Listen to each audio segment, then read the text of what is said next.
Oke, bismillahirrahmanirrahim. Assalamualaikum warahmatullahi wabarakatuh.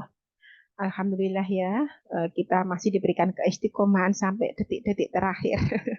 Ini masih di bulan Juli ya, Bun, di pertengahan gitu ya. Jadi Bunda bertahan dulu ya, sabar ya. Bertahan dulu sampai nanti tuntas ya.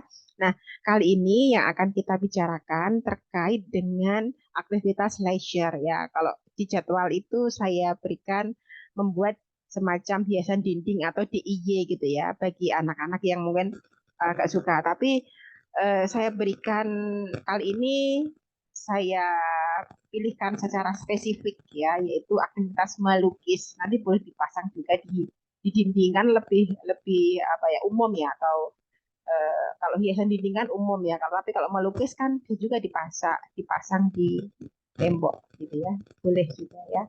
Atau Bunda di rumah punya papan karya dari anak sehingga apa yang Bunda latihkan itu yang mungkin berupa fisik ya itu bisa ditempel di papan karya karyaku gitu ya sehingga anak itu melihat apa yang sudah dia lakukan. "Oh, aku bisa ini, aku bisa buat bingkai, aku bisa buat apa macam-macam gitu ya itu menjadi teringat atau puas ya dengan hasil karyanya begitu ya Bun. Nah, untuk aktivitas melukis ini kita akan mengupas ya terkait dengan eh, manfaat ya. Nah, manfaat aktivitas melukis ini kan ini biasa juga ya untuk treatment anak-anak yang kondisi ASD ya, Bu. Apa namanya sebagai ekspresi ya, karena mungkin dia untuk secara verbal itu kan nggak bisa mengungkapkan gitu ya, tapi dia bisa mengungkapkan dengan lukisan, dengan apa yang dia inginkan gitu ya, apa yang ada dalam pikirannya, imajinasi dia gitu ya. Nah, ini biasa dilakukan oleh anak-anak yang usianya usia SD gitu ya, lebih lebih di atas puluhan tahun gitu ya. Banyak ASD sulit mengekspresikan perasaannya dengan kata-kata. Melukis memberi mereka sarana alternatif untuk mengekspresikan diri seperti rasa senang, cemas, marah, atau sedih dalam bentuk visual. Jadi dia mencoba untuk berkomunikasi melalui lukisannya atau mengekspresikan dirinya melalui melukis gitu ya. Nah, nanti Bunda bisa kok ya, entah itu menggambar, melukis, mewarnai. Nah, itu sebagai bentuk eh, ekspresi gitu ya, yang mungkin tidak bisa dia ungkapkan gitu ya Bun. Nanti bisa diberikan ya. Terus yang kedua, mengembangkan kemampuan sensori. Nah, jadi memang ya Bun, ini terkesan agak sulit. Apa bisa Bun, anakku bisa diajari melukis gitu ya. Wong dia aja duduk aja nggak mau atau eh, malah dibikin apa ya, dibuang-buang atau dan segala macam problematika yang menyertainya gitu ya. Nah, ini memang merupakan aktivitas fungsional, artinya aktivitas yang bertujuan gitu ya. Untuk melakukan aktivitas fungsional ini, yaitu melukis, itu memang diperlukan beberapa komponen dasar yang baik dulu, terutama untuk sensorinya ya, entah itu vestibularnya, ataupun taktilnya, koordinasinya, proprioseptifnya, itu memang harus matang dulu, gitu ya. Tetapi nggak ada salahnya ketika kita memberikan akses ini untuk mengetes. Sudah bisa belum ya dia mengontrol cara eh, mewarnai dengan kuasnya ya di kanvas ataupun di kertasnya. Udah bisa belum ya? Atau dia masih dipukul-pukulkan atau ditusuk-tusukkan ke kertasnya atau gimana? Oh, berarti memang belum bisa. Kalau memang masih tarafnya masih merusak gitu ya, berarti memang masih jauh gitu ya. Tapi nggak ada salahnya kita coba dulu supaya kita tahu sudah sampai di mana kemampuan anak saat ini, gitu ya.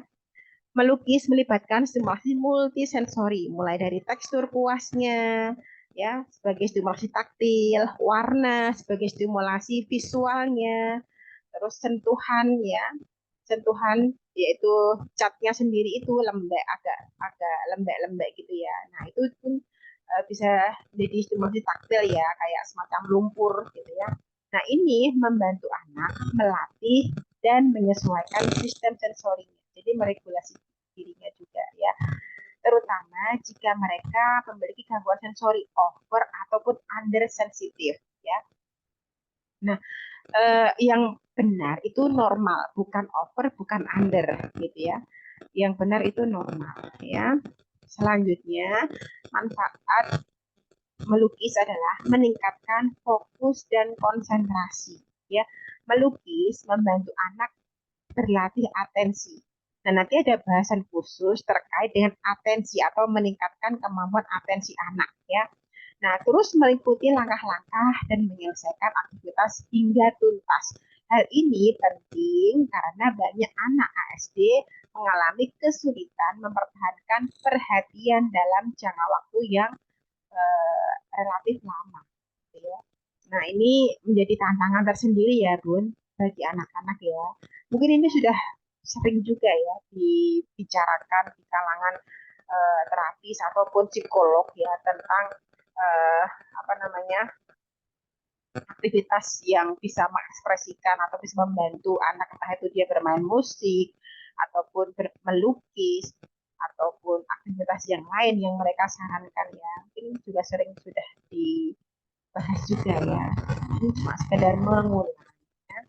Nah, selanjutnya manfaat melukis yang keempat adalah melatih motorik halus dan koordinasi, yaitu koordinasi mata dengan tangannya ya.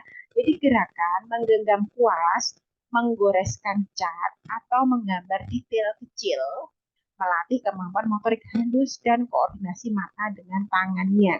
Yang penting untuk kegiatan sehari-hari seperti menulis ya. Tentu ini ada hubungannya ya Bun dengan keterampilan motorik halus. Nah, apabila anak masih kesulitan menyesuaikan seberapa besar ya aku harus menggoreskan kuas ke kertas ataupun ke kanvasnya, kalau dia masih ditekan-tekan gitu ya sampai kuasnya bolong atau sampai eh, apa namanya nggak berbentuk gitu ya apa kuasnya, atau apa namanya ini kuasnya sampai bengkong-bengkong gitu ya, oh berarti dia masih ada gangguan di sensori proprioceptifnya gitu ya Bun.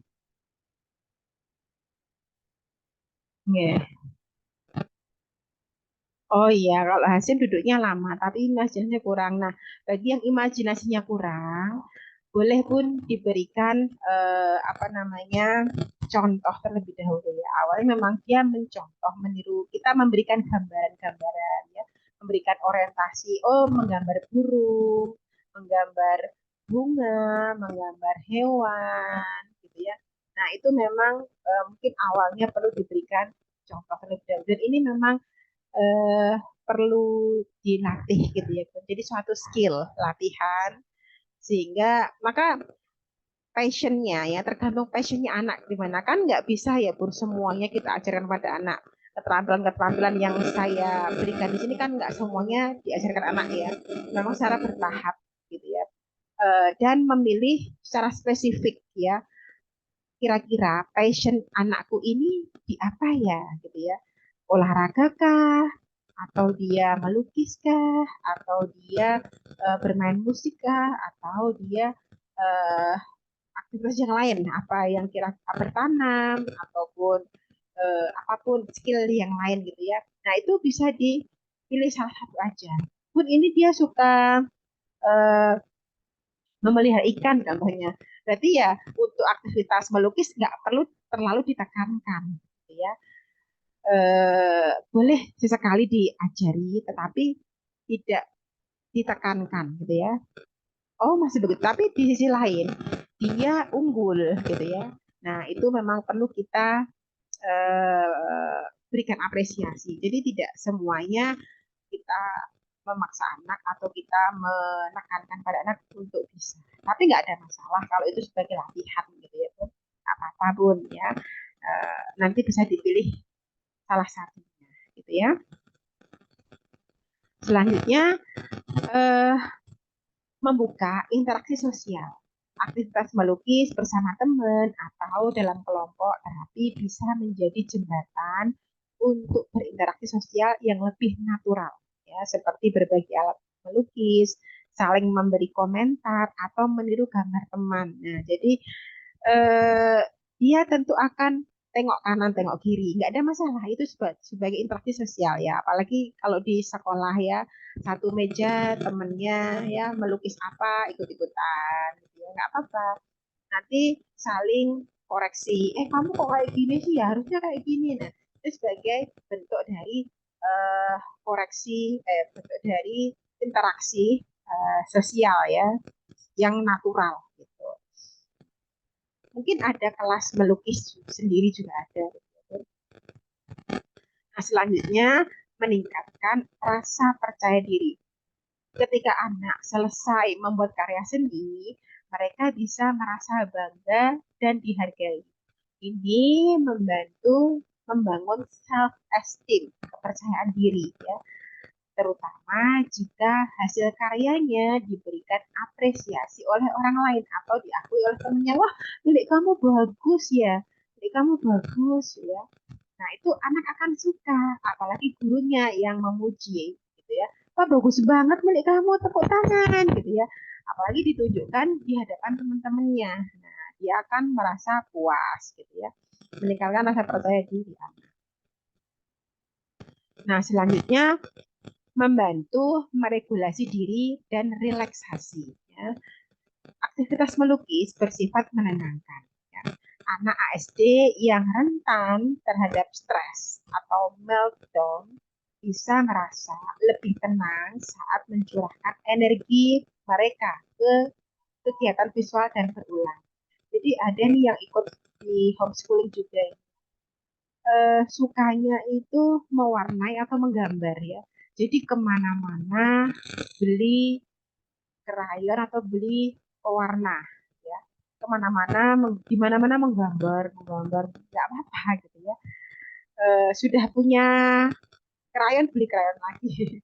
Suka mereka dia dengan gambar ya, nggak apa-apa, itu bisa diarahkan ya. Mungkin imajinasinya banyak gitu ya. Jadi masing-masing anak itu memang sangat berbeda banget gitu ya, pun dari satu dengan yang lain. Ya, jadi ini untuk eh, apa ya, ekspresi meregulasi dirinya ya, supaya sebagai pengalihan ya, saat dia mungkin baru stres atau meltdown itu kayak modelnya mudah tantrum, mudah frustrasi gitu ya. Nah, apa yang salah pada anak saat ia tidak bisa fokus? Nah, karena aktivitas melukis membutuhkan atensi, membutuhkan konsentrasi gitu ya, dan tentu keterampilan underlying yang lain, gitu ya, keterampilan dasar yang lain. Tapi kok ini anak nggak bisa ya Bu? Yang salah di mana? Ya, oke, ya. Ada faktor neurologis ya. Jadi di struktur atau fungsi otaknya, terutama di bagian prefrontal cortex ya, yang bertanggung jawab atas fungsi eksekutif ya, mengalami perkembangan yang signifikan ya, selama masa kanak-kanak. Nah, fungsi eksekutif yang belum matang dapat menyebabkan kesulitan dalam mempertahankan perhatian ya. Nah, jadi ini memang kaitannya dengan otak bagian depan Bunda ya, yang memang dia eh, banyak hal ya yang bisa dia lakukan ketika kemampuan atau di bagian prefrontal cortexnya itu bekerja dengan baik ya. Prefrontal cortex itu berfungsi untuk memutuskan sesuatu, ya, mencari problem solving, berpikir logis, termasuk juga kemampuan motoriknya. Jadi ada hubungannya ya, setiap anak ya. Kalau kita latih dengan banyak olahraga, banyak kemampuan motorik yang dia bisa, itu tuh dia akan lebih mudah ya untuk mencerna, dia akan lebih mudah untuk problem solvingnya, dan kemampuan atau keterampilan eksekutif functionnya mulai bisa dilatih dengan maksimal. Ya. Hanya perlu diberikan edukasi. Di sini di sebagai gambaran ya Bu, di TK ini juga ada anak ya, anaknya itu sangat matang di kemampuan motoriknya, motorik kasarnya. Dia manjat, dia bisa ngomong, cuma dia sulit diatur. Ya. Dia ketika pelajaran sukanya kesana sini, apa namanya, ke ruang kelas yang lain. Itu guru-gurunya nggak begitu menghiraukan, ya. Jadi dia sangat sangat eh, nggak bisa ngambil pelajaran gitu ya. Cuek sih enggak, tapi nggak bisa ngambil pelajaran. Diulang lagi gitu, lagi diulang lagi. Cuman kalau dia disuruh aktivitas di playground ya, entah itu perosotan, memanjat, itu dia sangat jago, bahkan paling jago di antara yang lain gitu ya. Terus itu gimana Bun? Kok bisa nggak bisa diatur? Nah, ini berarti yang salah di pola asuhnya. Gitu ya. Anaknya nggak ada masalah di sistem sensorinya, tetapi ternyata dia ikut neneknya, ya. Dan neneknya cenderung membiarkan apa yang dimaui anak. Jadi jadi anak itu susah diatur ya, karena nggak biasa dengan aturan. Jadi ini juga ada pengaruh, ya, bukan masalah di sistem atau struktur di otaknya, tetapi ada masalah di lingkungannya, gitu ya. Nah, selanjutnya bagian apa lagi yang mengalami kendala atau yang mengalami masalah ketika anak tidak bisa fokus di bagian neurotransmitter, ya. Neurotransmitter ini menjaga keseimbangan di otak gitu ya. Eh, layaknya hormon ya. Jadi ketidakseimbangan neurotransmitter seperti dopamin dapat mempengaruhi kemampuan anak untuk tetap fokus. Misalnya kadar dopamin yang lebih rendah dapat berkontribusi pada defisit perhatian. Ya. Dopamin ini sebuah hormon ya, hormon bahagia yang dimunculkan di kelenjar pituitari yang ada di otak kita. Gitu ya. Nah, kapan hormon ini bisa muncul ya? Saat kita berolahraga. Yang kedua saat kita makan enak ya, saat kita enjoy, ya, menikmati makanan enak. Terus kita saat apa namanya setelah tuntas melakukan satu aktivitas, nah itu muncul dopamin juga. Maka setiap aktivitas yang saya berikan kepada Bunda sekalian ya, saya minta untuk sampai tuntas ya. Karena apa? Dari sisi psikologi itu akan memunculkan kepuasan ya dalam diri anak dan dia merasa merasa oh aku sesuai dengan perintah ibuku ya. Jadi dia senang gitu ya. Selain itu secara secara neurologis ya karena muncul hormon dopamin ya, sehingga bisa mempengaruhi perilaku anak juga gitu ya. Nah, jadi yang dibutuhkan itu adalah dopamin ya. Nah, mungkin obat-obat yang dikonsumsi itu terkadang juga mengandung eh, penenang gitu ya, Bu, obat penenang. Ya. Tapi ini bisa didapatkan kok ya, Bu. Bisa didapatkan dengan cara yang sehat ya. Kalau cara yang nggak sehat seperti apa, Bun? Cara yang nggak sehat itu pakai gadget ya. Gadget itu kan membuat anak itu suka ya, Bun. Scroll, scroll, menikmati, scroll, scroll. Kita pun juga menikmati juga ya kadang ya menggunakan gadget ya. Pengennya scroll dan nggak bisa berhenti. Ya. Nah kalau nggak kita menghentikan sendiri, itu karena apa menyenangkan ya menyenangkan bagi uh, otak itu minta dopamin tambah lagi dopamin tambah lagi itu yang nggak sehat tapi ya ada hack. Nah besok lagi lebih banyak lagi. Nah seperti orang kecanduan ini perlu diperhatikan ya dengan cara kalau saya menyarankan dengan cara olahraga ya sehingga keseimbangan hormon dopamin yang ada di otak itu terjaga ataupun lebih lebih baiklah ya untuk pengelolaan secara neurologisnya. Itu yang belum paham ya. Nah Itu selanjutnya berlaku untuk anak-anak biasa ya, Bun, berarti. Untuk materi maksudnya dopamin itu loh. ini Maksudnya semuanya saya kan Bun. ngajar di saya kan ngajar Semuanya. di SMK. G. Anak-anak itu ya memang wes pokoknya ya HP Nana yang udah happy-nya di situ. Berarti memang ya ilmunya untuk umum ya. Iya, bisa juga dipakai untuk. Nah, kalau yang saya bicara ini khusus untuk anak-anak, termasuk juga anak-anak dengan kondisi khusus, karena di otaknya itu mereka memang butuh dopamin ya untuk atensi, karena atensi kita bisa berkonsentrasi, kita bisa fokus, itu butuh keseimbangan neurotransmitter di situ, gitu ya. Kalau kurang ya dia atensi, jadi nggak ada fokus gitu ya. Nah, maka untuk memunculkan atau menyeimbangkan neurotransmitter yaitu termasuk juga dopamin kan nggak cuma dopamin ya bun di neurotransmitter di otak itu kan nggak cuma dopamin, ada hormon-hormon lain juga yang hormon bahagia gitu ya. Nah, itu harus seimbang gitu ya. Karena kita pun juga makhluk hormonal sebetulnya gitu ya.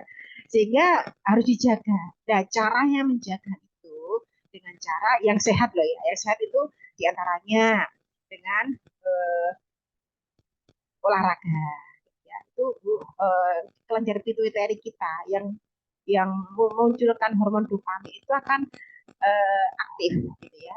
Yang kedua dengan cara tadi boleh dengan cara makan tapi jangan berlebihan ya, makan yang enak gitu ya.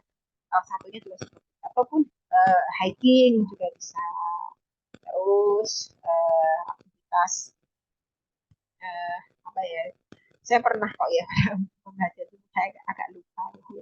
Nah itu bun, tapi saya sarankan olahraga kayak kita bun, kita itu habis olahraga itu merasa nyaman enak gitu ya, karena apa, ada muncul hormon dopamin. Apalagi itu dilakukan rutin, nggak setiap hari kalau bisa, kalau nggak juga mungkin seminggu berapa kali gitu ya. Nah itu akan memunculkan hormon dopamin. Nah, sehingga kita tetap terjaga keseimbangan sehatnya, ya, otak kita juga lebih encer, ya, berpikirnya. Nah kalau yang nggak sehat ya tadi kayak gadget ataupun yang kecanduan pornografi, seperti kan dia memunculkan hormon dopamin yang apa ya, deras gitu ya, dan selalu minta itu, otak itu nanti minta minta terus gitu ya. Minta dikasih lagi lagi gitu. Kayak kecanduan kayak narkoba juga. Nah lanjut ya, kalau faktor dari faktor perkembangan gitu ya, kemampuan beratensi berkembang seiring tumbuhnya anak-anak ya. Anak-anak yang lebih muda mungkin memiliki rentang perhatian yang lebih pendek secara bertahap meningkat seiring bertambahnya usia. Nah ini tentu ya Bu, anak-anak 3 tahun kalau disuruh nulis, kalau disuruh apa namanya aktivitas yang tabletop ya, yang di atas meja, ya dia tentu akan kesulitan atau nggak mudah fokus karena usianya baru segitu gitu ya. Jadi kalau anak-anak usia 3 tahun disuruh baca ataupun disuruh aktivitas yang lebih rumit ya, ya tentu dia nggak jenuh, dia nggak bisa fokus ya karena masih usia kecil. Beda sama yang sudah kakak-kakaknya yang udah 5 tahun, 6 tahun ya, dia tentu akan lebih mudah untuk memperhatikan dibanding adik-adiknya gitu ya.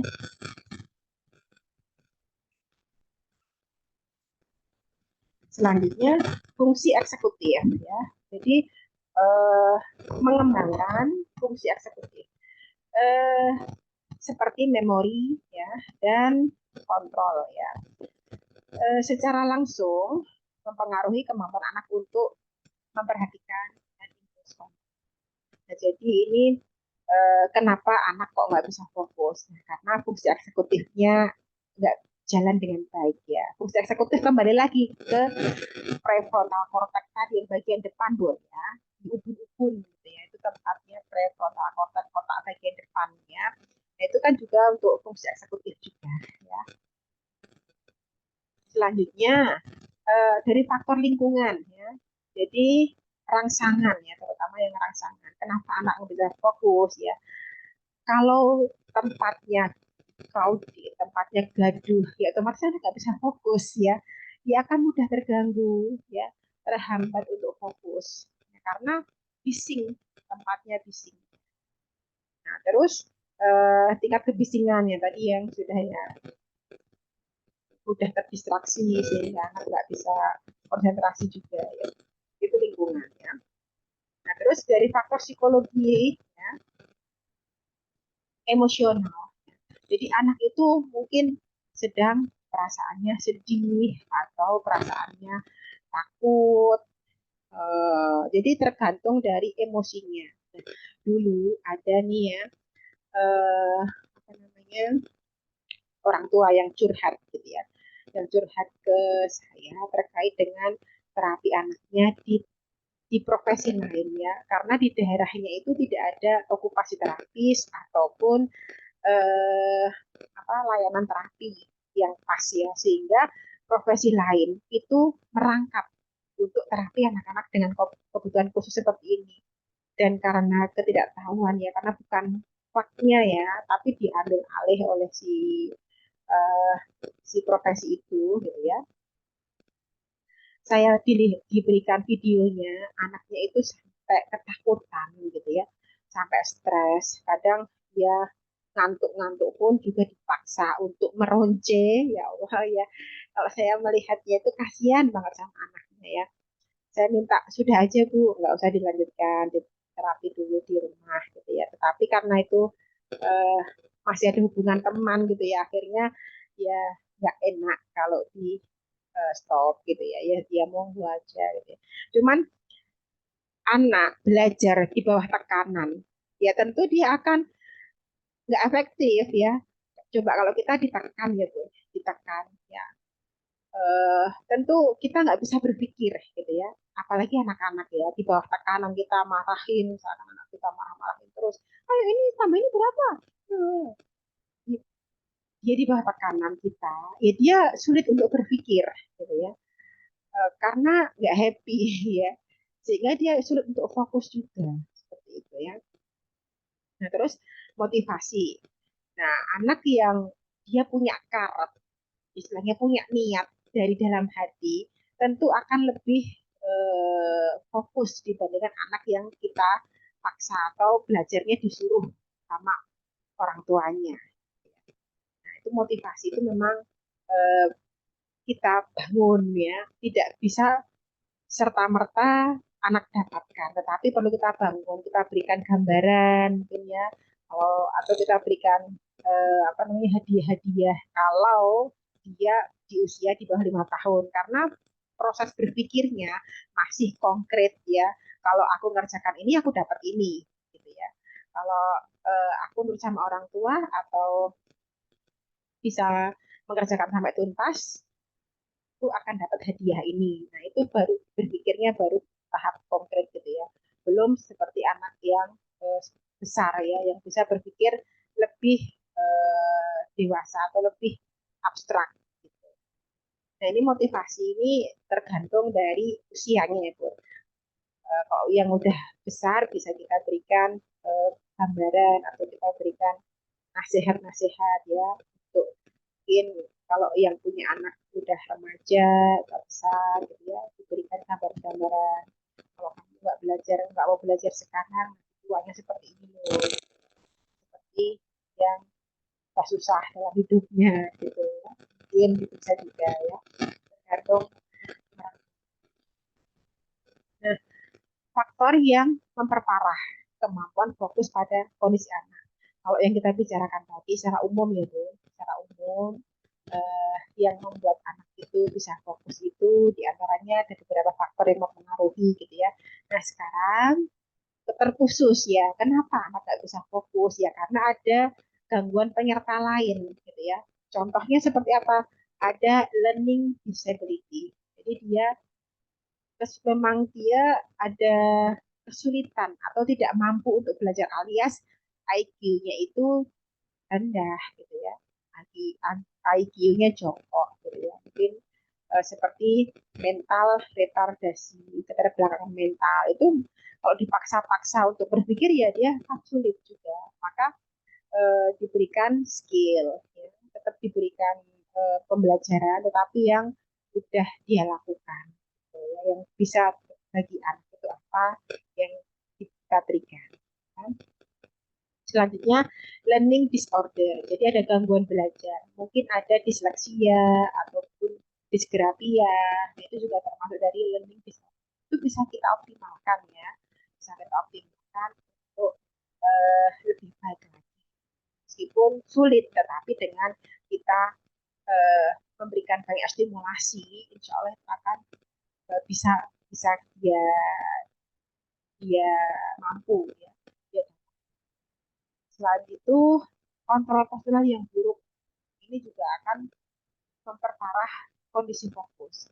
Gimana kalau kontrol postural yang buruk? Orang dia duduk aja sulit ya, mempertahankan diri untuk tegak aja sulit, apalagi disuruh fokus untuk aktivitas yang membutuhkan pemikiran gitu ya. Ini huruf apa? Ini warna apa? Ya, dia sulit untuk berpikir ya, karena dia duduk aja masih nggak bisa tahan lama. Ya. Dia memikirkan dirinya sendiri masih sulit gitu ya. Nah ini perlu diketahui juga bagi orang tua. Biasanya kalau yang kontrol posturalnya buruk itu anaknya itu mudah capek ya, terus bungkuk, duduknya sitting, itu ada kelemahan pada kontrol postural. Maka yang pertama kali yang diperbaiki juga kontrol posturalnya terlebih dahulu. Kayak perkembangan bayi ya, kalau perkembangan bayi itu kan anak bisa eh, menegakkan atau bukan mengangkat kepala dulu ya, mengangkat ketika ditengkurapkan dia bisa mengangkat kepalanya mungkin 45 derajat dulu baru ke 90 derajat. Nah, itu menunjukkan dia bisa menjaga kestabilan kepalanya untuk tetap di tengah gitu ya. Karena ada bayi-bayi yang dia nggak bisa mengangkat kepalanya pas posisi simetris di tengah. Dia kadang eh, miring ke kanan ataupun miring ke kiri dan kadang juga kayak nggak punya kekuatan gitu ya. Sering sering terjatuh gitu. Nah, itu berarti menunjukkan kontrol posturalnya lemah. Ada otot-otot yang lemah di bagian punggungnya.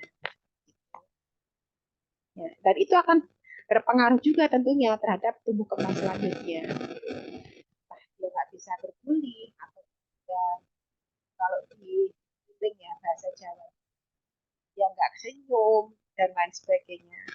Problemnya jadi banyak. Maka perlu diberikan stimulasi lebih dini supaya mencegah ya.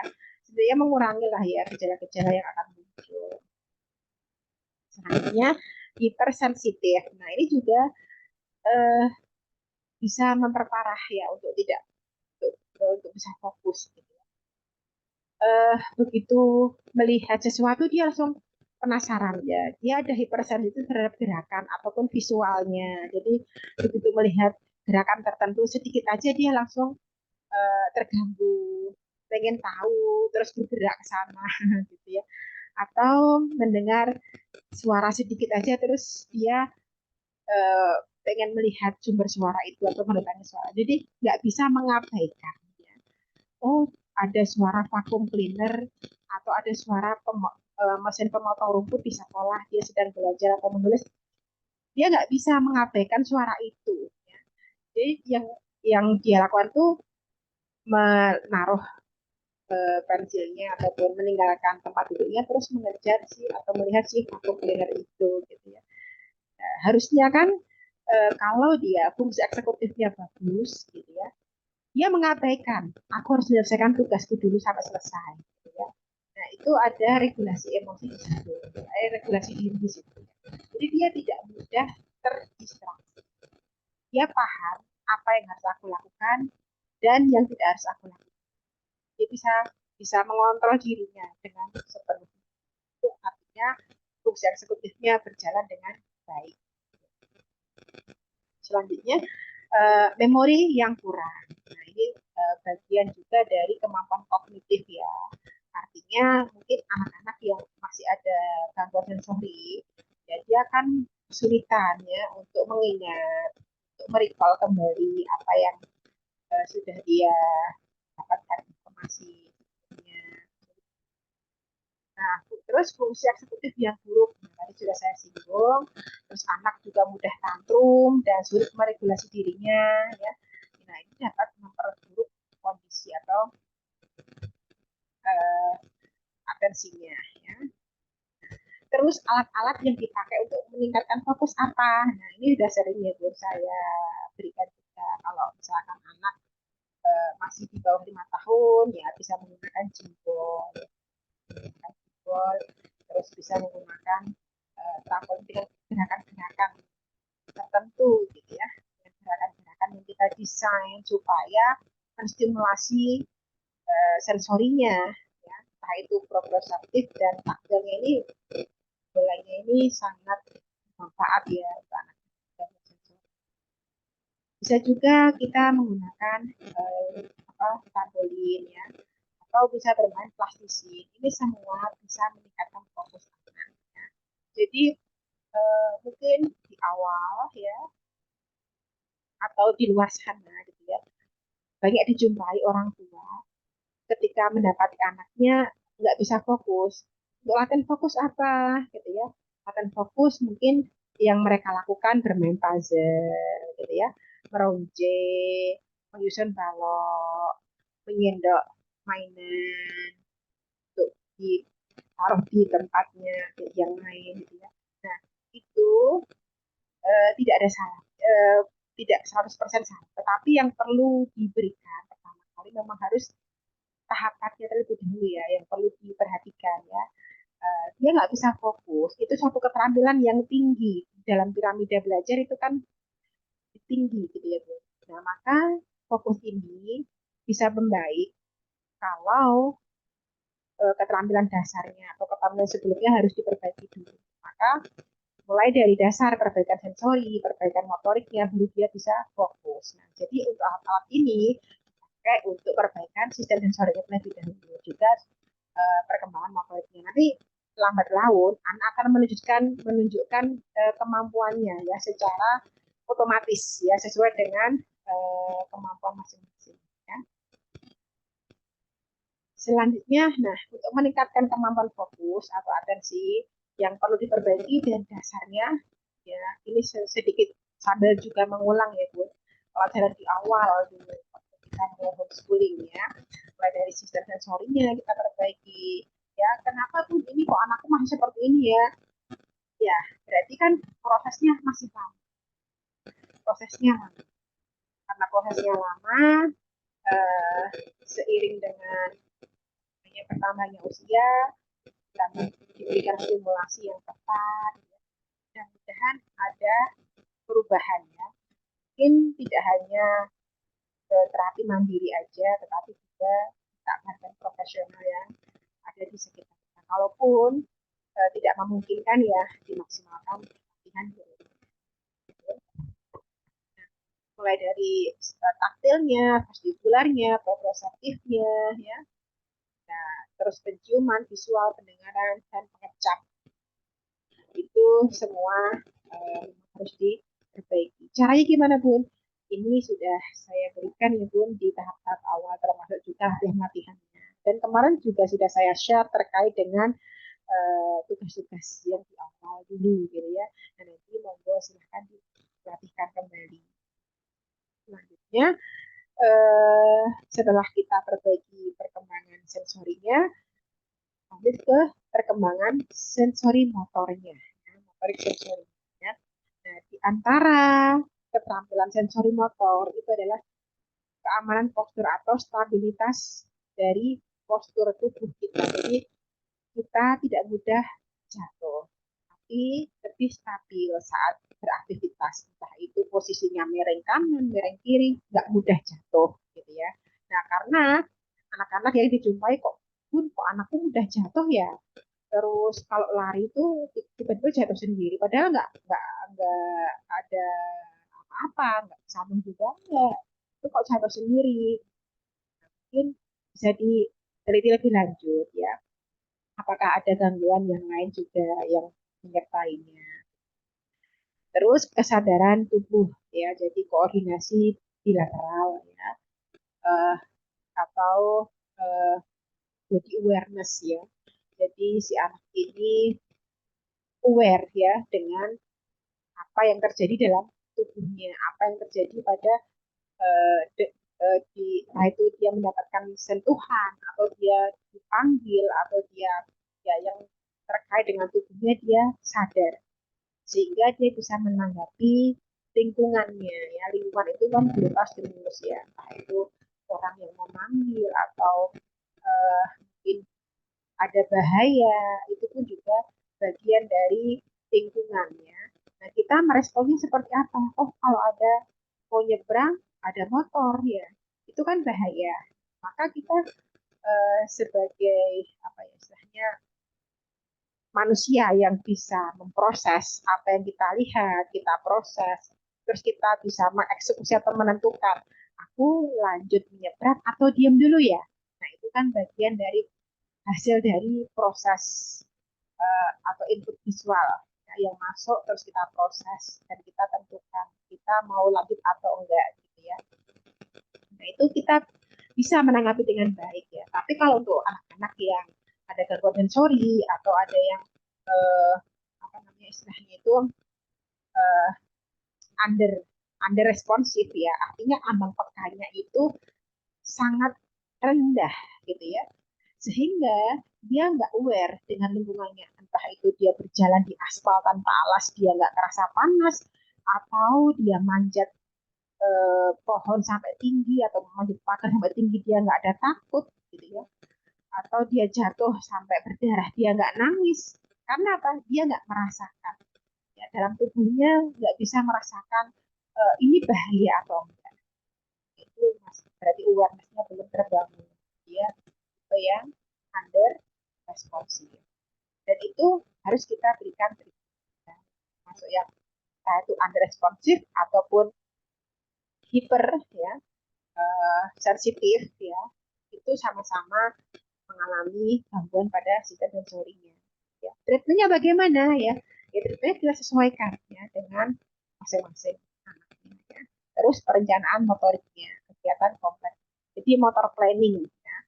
Eh, setelah setelah ini dia bisa melakukan. Ini bisa kita cek dengan akun jalan bintang gitu ya. Seperti yang sudah saya share di grup eh, apa WA ya, grup WA itu kan ada Bunda ya yang dari postingan-postingan Instagram. Terkadang saya posting yang dari pinpoint itu juga untuk melatih perencanaan gerak atau motorik uh, atau motor planningnya anak. Selanjutnya uh, skema tubuh ya.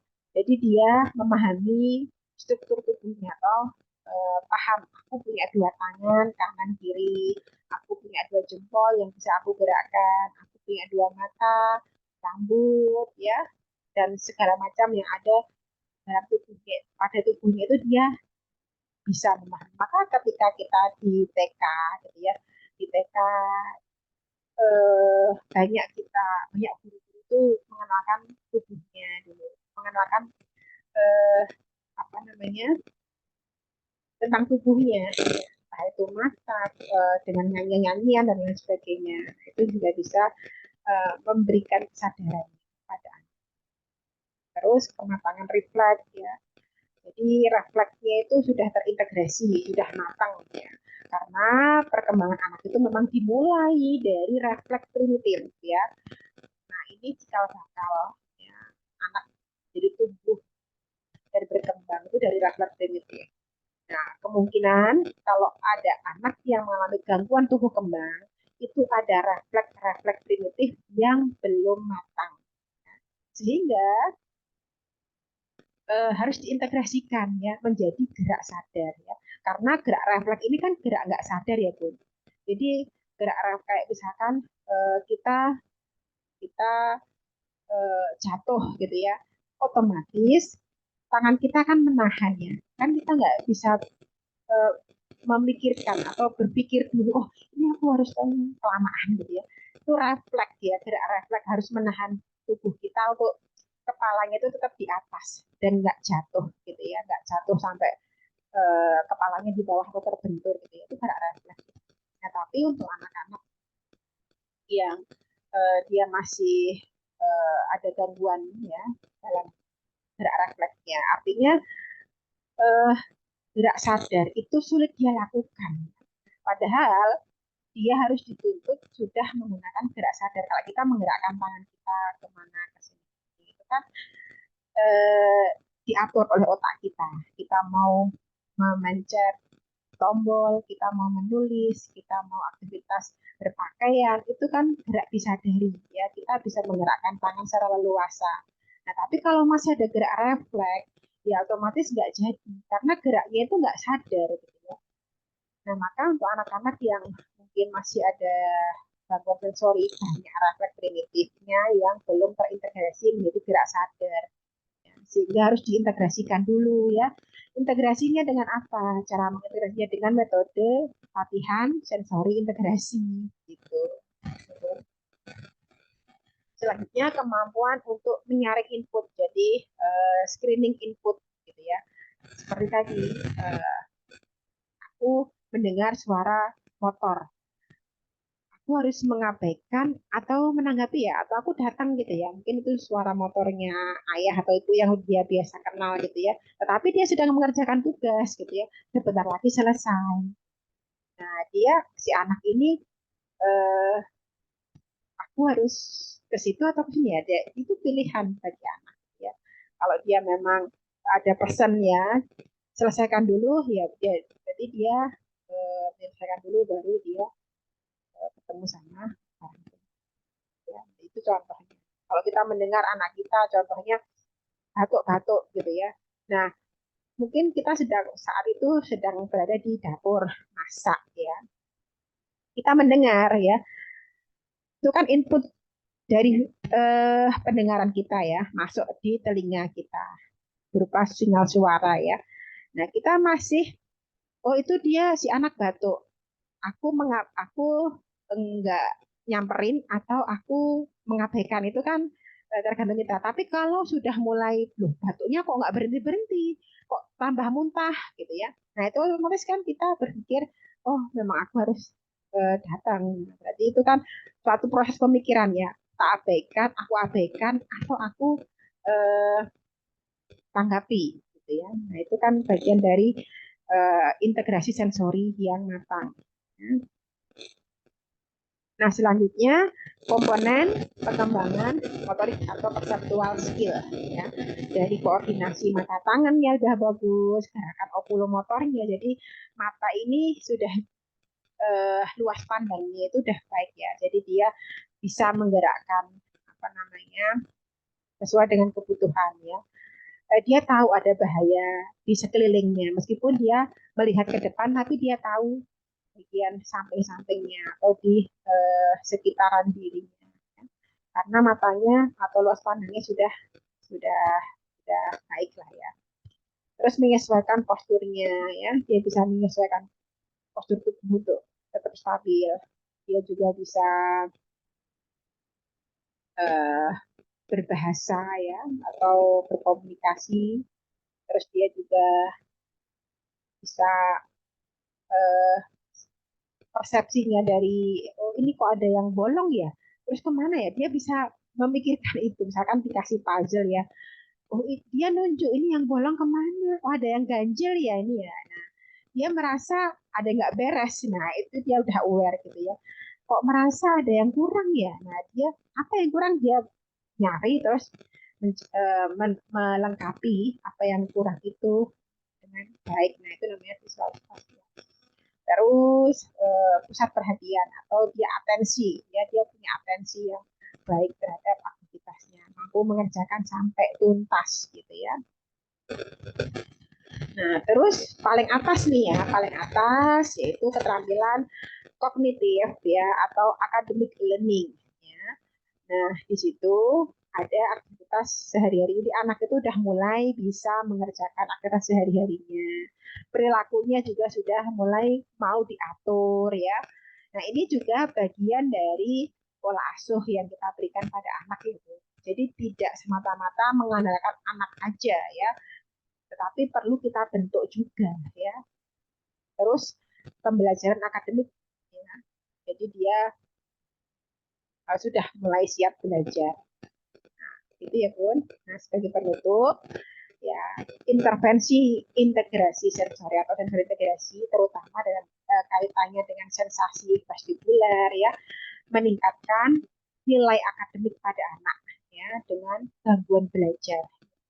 Selain itu ada hubungan antara kinerja akademik dan perilaku eh, sensori ya, yang buruk gitu ya. Jadi ada korelasi atau hubungan. Kalau sistem sensorinya itu kurang baik atau kurang matang, otomatis kemampuan dia untuk melakukan aktivitas yang berpikir atau akademiknya juga akan kurang ya. Ini dari Iris. Iris itu dia penemu sensor integrasi ya. Dia seorang seorang terapis profesional juga gitu ya, yang menciptakan teori ini, teori sensor integrasi. Nah, penelitian lain telah menentukan bahwa aktivitas fisik dan pembelajaran memiliki peningkatan dalam perhatian. Jadi bagi anak-anak yang sulit ya dalam proses belajarnya sulit atau dia mengalami hambatan ya nggak bisa baca-baca terus atau dia mudah lupa dan lain sebagainya ya yang ada masalah dalam proses belajarnya bisa dilatih dengan aktivitas fisik yang teratur ya yang bertujuan. Nah ini nanti akan mematangkan soalnya ya mematangkan keterampilan sensori ataupun sensori motornya sehingga puncak piramida itu tercapai. Termasuk juga fungsi eksekutif ya pemrosesan informasi dia lebih cepat tanggap gitu ya dalam menanggapi rangsangan yang datang. Terus akademiknya juga meningkat gitu. Saat uh, dia diberi tugas dia juga bisa menuntaskan dengan baik seperti itu ya.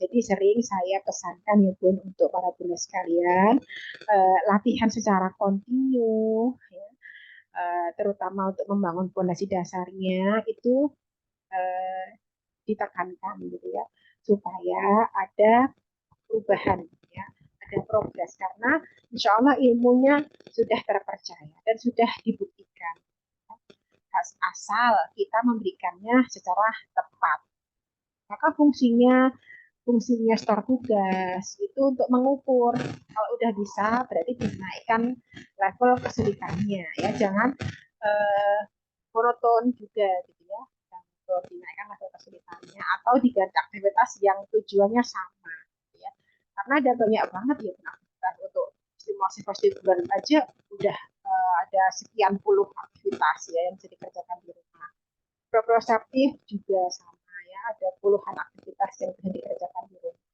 ya.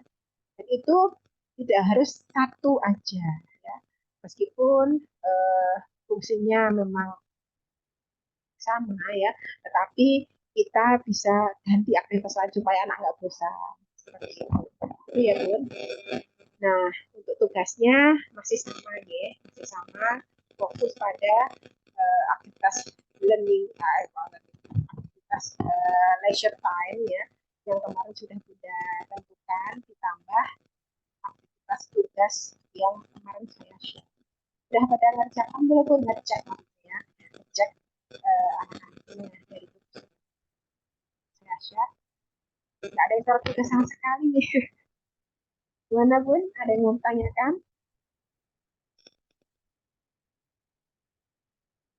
Ada?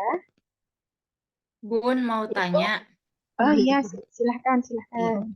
eh itu tadi kan Ibu bilang kata nanti kalau misalnya apa kegiatan-kegiatan yang udah bisa itu challenge-nya dinaikin gitu kan ya. Iya, Nah, nanti kalau misalnya kan ini HS-nya kan udah mau selesai nih Bu ya. ya. eh Terus nanti kalau misalnya saya gitu misalnya ke depannya gitu mau apa tanya ke ibu Bu ini apa challenge-nya apa lagi ya kalau misalnya buat trampolin udah bisa gitu challenge-nya apa lagi itu nggak apa-apa ya Bu ya? Nggak apa-apa, boleh, silahkan, Ah, silahkan. Iya, silahkan. iya. Santai aja, Bun. Ya, Iya gitu Bu mau ya. tanya itu aja. Oh iya. Iya. Nah, jadi sambil juga kan kalau di awal dulu kan tugasnya untuk screening sebetulnya ya. Jadi saya memberikan 9 tugas gitu ya. Mulai dari keterampilan sensori sampai kemandirian sampai berbahasa ataupun komunikasi ya. Nah, itu coba dicek dari awal gitu ya. Sudah mulai bisa atau belum. Tentu sesuai dengan kemampuan anak gitu ya. Dari sensorinya, dari Iya. motoriknya, aktivitas ukurannya apa sampai anak itu bisa mengerjakan dengan mandiri ya. Jadi tidak perlu dibantu lagi sama ibunya. Nah, itu artinya dia sudah bisa gitu ya. Nah, kalau udah bisa coba ditingkatkan lagi levelnya. Kan itu kemarin ya Kayak misalkan jalan di papan titian, awalnya cuma sekedar mindah bola 3, ya, mindah bola 3, terus kalau udah pinter ditambah lagi misalkan jadi 5 atau 7 gitu ya. Kalau udah pinter ganti ya, ganti membawa tongkat. Tongkatnya ditaruh di depan. Ya. Kalau dia udah mulai pinter, tongkatnya dinaikkan ke atas. Jadi tangannya lurus ke atas. Ya, itu kan tambah sulit juga gitu ya. Terus kalau udah pintar gimana pun? Kalau udah pintar jalannya mundur ya dari dari papan titian itu jalannya sambil membawa tongkat atau membawa bola dulu juga boleh ya, tapi jalannya kan mundur, merubah arah di mundur atau jalannya ke samping. Nah itu kan level kesulitannya dinaikkan. Nah, adapun lempar tangga bola contohnya, kalau di awal cuma linier, satu orang eh, melempar, satu orang menangkap ya, dibantu gitu ya. Sekarang udah mulai lemparnya ke tembok atau lemparnya dinaikkan ke atas, ditangkap atau dribble bola. Kalau dribble bola udah bisa, masukkan ke dalam ringnya atau basketnya. Jadi latihan basket. Kalau udah bisa lagi, bisa dihitung ya, ada ditingkatkan apa namanya kemampuan tahan ya, bertahan berapa lamanya. Gitu ya. Jadi selain kesulitan aktivitas, tingkat kesulitan yang kita berikan juga durasi kita tambah. Itu juga bisa. Jadi ada berbagai macam Iya. apa namanya challenge ya yang bisa kita berikan pada anak untuk meningkatkan kemampuan anak. Jadi bisa kita modifikasi. Nah, yang saya berikan ini kan dasar-dasar ya, Bu. Jadi aktivitas sederhana-sederhana. Ya. Adapun kalau yang saya share, kadang saya share di apa di grup ya, dari Instagram atau dari apa gitu ya. Nah, itu kan udah mulai kompleks ya. Artinya Bunda bisa melatihkan ketika anak itu sudah lolos, sudah lulus dari apa yang saya berikan itu. Nah, insya Allah dia bisa. Tapi kalau dia masih kesulitan, apa yang saya berikan, maksudnya saya berikan tugas-tugasnya itu dia masih kesulitan, ya kemungkinan dia juga akan tambah kesulitan ketika mengerjakan yang lebih kompleks dari itu. Gitu ya. Uh, banyak ya yang perlu diberikan ya. Nggak apa-apa. Sambil juga diperhatikan terkait dengan kondisi jiwanya. Artinya banyak diberikan stimulasi untuk keimanannya ya. Dia membaca surat pendek, nah itu perlu didisiplinkan juga ya.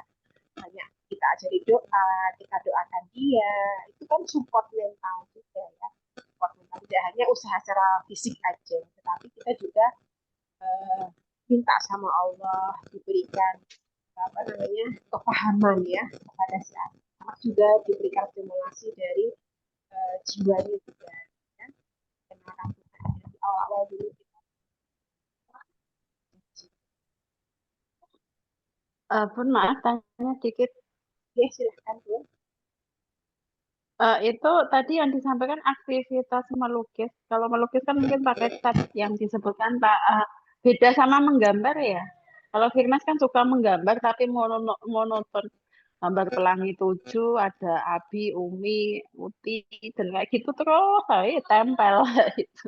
Oh Maksudnya iya. menggambar itu sama dengan disampaikan tadi dengan melukis ada cat, kuas, dan lainnya. Iya. Sebetulnya kalau secara secara teknis ya beda ya Bu. Kalau melukis ini kan pakai kuas ya. Artinya kemampuan untuk menggerakkan kuasnya itu memang harus hati-hati dibandingkan dengan mewarnai dengan krayon ya. Kalau di krayon kan mungkin nggak terlalu hati-hati gitu ya kan. Apa lebih lebih tingkat kehati-hatiannya itu lebih lebih rendah ya dibandingkan dengan yang pakai kuas. Kalau pakai kuas itu kan sedikit eh, apa kita nggak halus gitu akan coret-coretnya banyak gitu ya dan pelan-pelan gitu ya. Nah itu memang tingkatnya lebih sulit yang melukis dibandingkan yang mewarnai. Tetapi untuk saat ini kita lihat, kita cek dulu ya. Mungkin tidak hanya dari segi kemampuan motorik halusnya, juga imajinasinya kita tumbuhkan. Caranya gimana untuk menumbuhkan imajinasi? Ya. Nah, pertama kita berikan orientasi, ya, orientasi terhadap objek-objek yang mungkin menjadi target kita, entah itu hewan-hewan, caranya melukis bagaimana, gitu ya, atau cara menggambarnya bagaimana.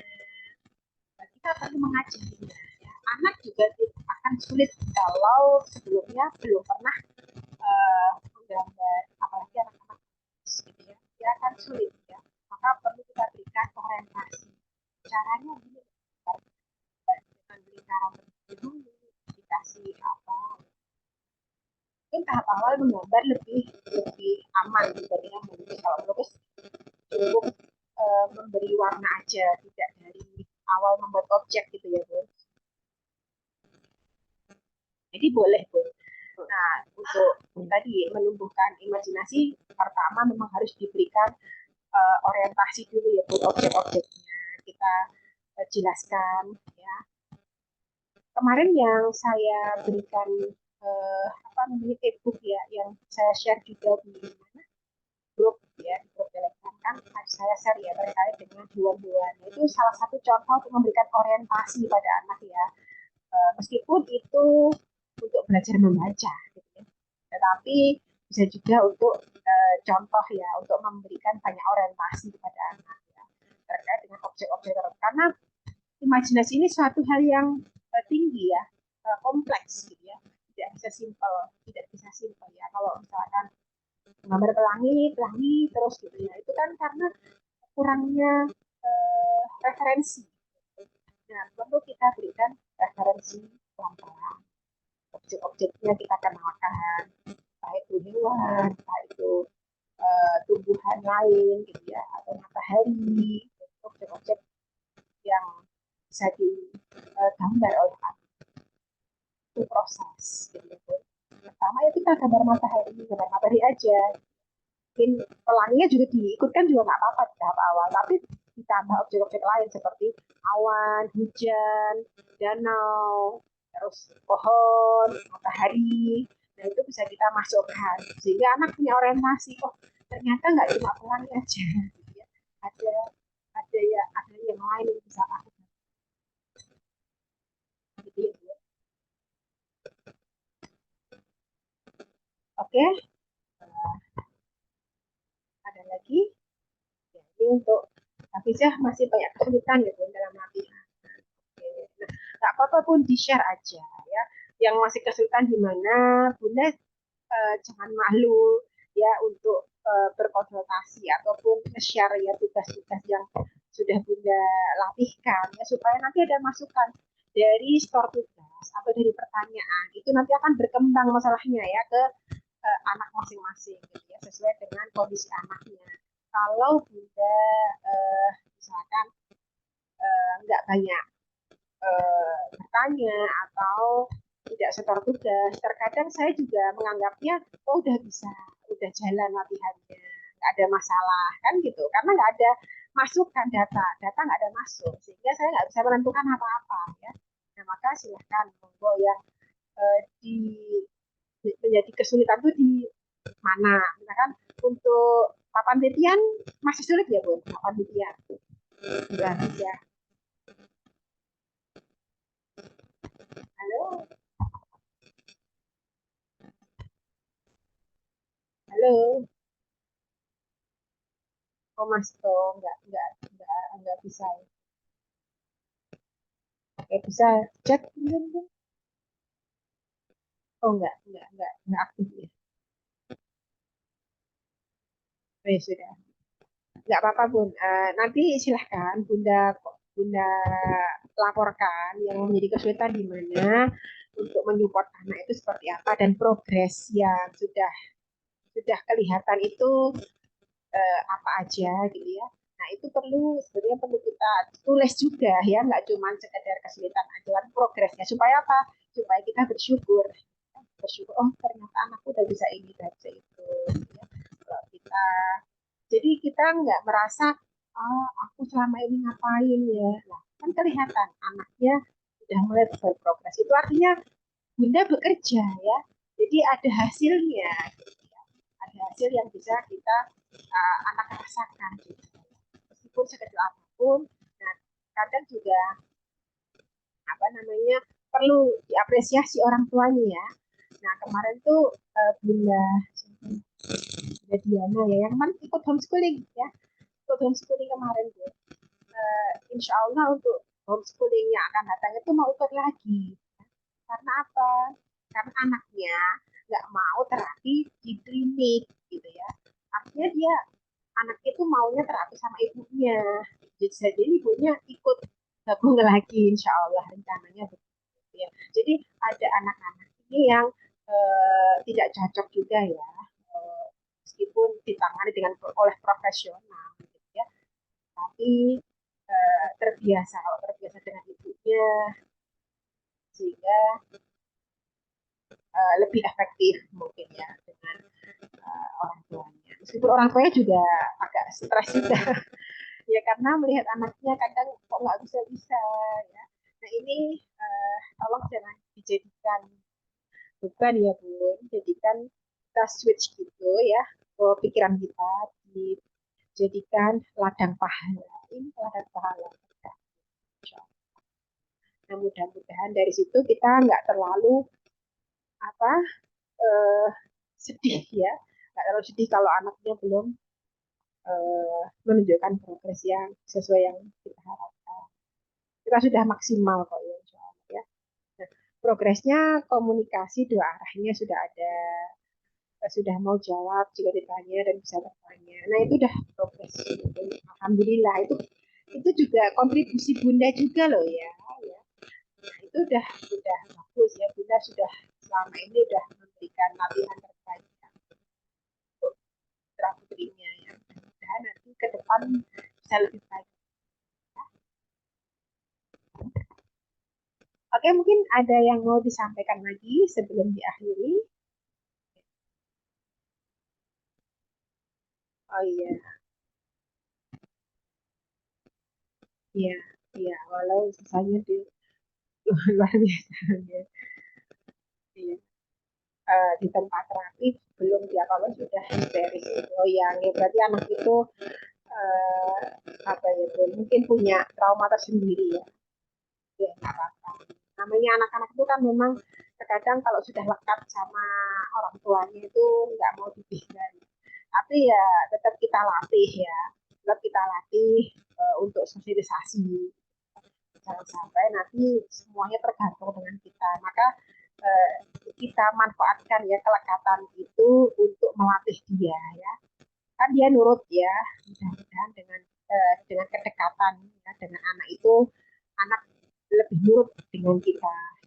Mudah kita atur gitu ya maksudnya supaya lebih efektif untuk progres terapi. Ya, oke, mungkin cukup ya. Silahkan nanti bisa dicek lagi dari awal latihannya ya. Yang belum bagian mana dikasih tanda, yang perlu dikerjakan selanjutnya apa lagi. Nah itu tidak agendakan pelan-pelan ya. Tidak harus apa namanya banyak ya, tetapi yang penting ada program ya untuk si anak dan ada targetnya ya. Kalaupun nggak sampai targetnya, yang penting bergerak ya. Jadi saya tidak ingin memaksa orang tua ataupun memberikan beban ya. Saya hanya ingin memberikan wawasan, membuka pintunya gitu ya, supaya Bunda bisa lebih memahami. Karena yang dilatihkan di klinik itu hampir sama, ya, hampir sama dan bahkan di rumah itu kalau kita bisa memaksimalkan latihan itu lebih banyak fasilitas yang bisa kita gunakan ya, terutama yang alam itu kan nggak bisa didapat di klinik ya. Kalau di klinik kan alat-alat kita buat semuanya. Nah itu memang baiknya saat anak itu sudah atau masih ada perbaikan sensorinya itu di dalam dulu biar anak nggak terlalu dia persiapkan dulu. Tapi kalau udah mulai baik ya sensorinya tinggal dikembangkan, nah boleh diajak di luar lebih aplikatif ya. Mungkin ini. Apabila tidak ada yang disampaikan lagi, saya akhiri ya untuk pertemuan kita di malam hari ini. Mudah-mudahan sedikit ini bisa memberikan manfaat, bisa eh, mengingatkannya kepada Bunda sekalian untuk bisa lebih baik lagi mendampingi putra-putrinya. Kalau capek istirahat ya, jangan dipaksa. Baik Bunda sendiri maupun anaknya. Jangan lupa selalu berdoa sama Allah, minta diberikan kebaikan, benar-benar keikhlasan, kesabaran untuk mendampingi. Saya akhiri dengan baca alhamdulillah. Alhamdulillahirrahmanirrahim. Assalamualaikum warahmatullahi wabarakatuh. Waalaikumsalam warahmatullahi wabarakatuh.